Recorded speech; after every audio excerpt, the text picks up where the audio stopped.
ఏపీలో చేతకానివాడు అధికారంలో ఉండాలని కేసీఆర్ కోరుకుంటున్నారని చంద్రబాబు చెప్పారు.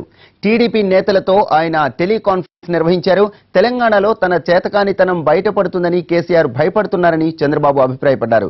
త్వరలో జగన్ గృహప్రవేశానికి కేసీఆర్ అతిథిగా వస్తారంటున్నారని ఆయన గుర్తు చేశారు.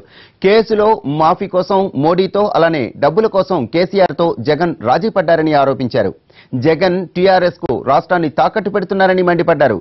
తప్పుడు పనులు చేశారు కాబట్టే జగన్ 16 నెలలు జైల్లో ఉండి వచ్చారని, ప్రజల్లోనికి బలంగా తీసుకువెళ్లాలని దిశానిర్దేశం చేశారు చంద్రబాబు. కేంద్రంలో బీజేపీని గద్దెదించడానికే అన్ని పార్టీలు ఏకమయ్యాయని చెప్పారు. రాష్ట్రాల్లో పరిస్థితులను బట్టే పొత్తులుంటాయని తేల్చి చెప్పారు. బెంగాల్లో తృణమూల్తో పొత్తు లేకపోయినా కాంగ్రెస్ నేతలు కోల్కతా మీటింగ్కు వచ్చారని గుర్తు చేశారు. సేవ్ నేషన్, సేవ్ డెమోక్రసీ నినాదంతో అందరం ముందుకు వెళుతున్నామని, దేశాన్ని కాపాడాలని బీజేపీకి వ్యతిరేకంగా 23 పార్టీలు ఒకే వేదికపైకి వచ్చాయని చెప్పారు చంద్రబాబు.